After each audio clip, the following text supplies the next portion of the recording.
Bukod sa time for reflection, quality time with the family ang balak gawin ng ilang Kapuso stars ngayong darating na mahal na araw. Ang kanilang Holy Week plans sa Aking Chika. This Holy Week, I will be with my family. Tuwing Semana Santa, nakaugalian na raw ni samahan ng mga makasalanan star David Licauco at ng kanyang pamilya na magbisita iglesia. We will do the 7 churches, bisita iglesia. Yun kasi yung family tradition namin the past years.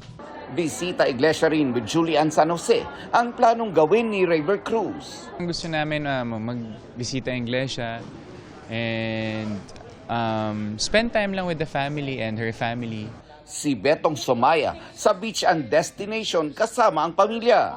Usually kasi ang ginagawa namin, nagsastaycation kami sa hotel. Pero ngayon, beach naman for the family. Magkakasama naman ang Dante Squad ngayong Holy Week. Wala pang plano masyado. So, minsan, alam mo, mahilig kami sa last minute. So, tignan natin kung saan kami dadalhin ng mga bagay-bagay. Ganyan din ang Holy Week plans ni Camille Prats na excited nang makasama ang kanyang buong pamilya. This coming Holy Week, we've made plans with my family. So it's a big family. Si Barbie Fortesa naman, susulitin ang quality time this Holy Week.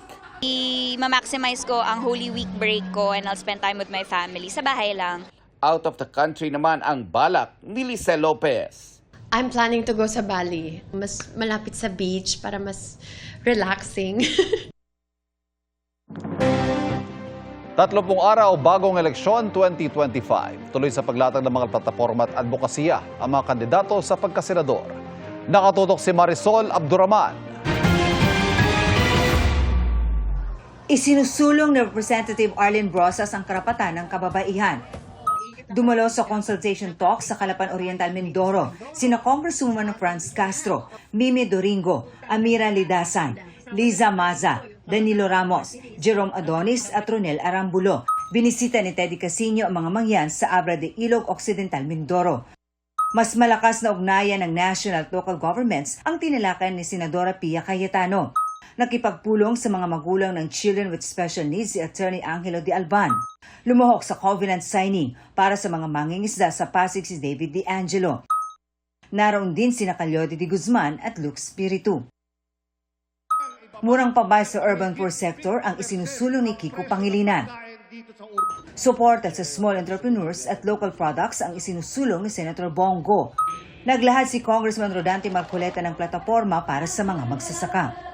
Tinalakay ni retired Colonel Ariel Querubin ang national security at isyong pang-ekonomiya. Paglaban sa korupsyon at iligal na droga ang isinusulong ni Attorney Vic Rodriguez. Si Senator Francis Tolentino nagpaalala sa mga botanteng suriin ang plataporma ng mga kandidato. Si Ben Tulfo nag-ikot sa Zamboanga Peninsula. Si Nars Alin Andamo lumuhok sa fun run tungkol sa environmental agenda. Libreng related learning experience para sa nursing students ang plano ni Bam Aquino. Lumuhok si Attorney Jimmy Bondoc sa isang coordination meeting sa Zamboanga City. Nangampanya sa Mantayan Island sa Cebu si Bong Revilla. Batas para sa mga motorista at commuter ang isinusulong ni Representative Bonifacio Bosita. Patuloy naming sinusundan ang kampanya ng mga tumatakbong senador sa eleksyon 2025. Para sa GMA Integrated News, Marisol Abduraman. Nakatuto, 24 oras.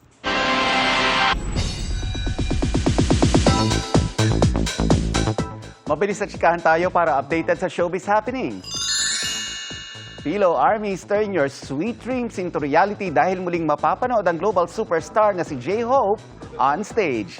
Taong 2017 pa huling nag-concert sa Pilipinas si Hobi kasama ang iba pang BTS members. Ngayon ang unang gabi ng kanyang two-night concert.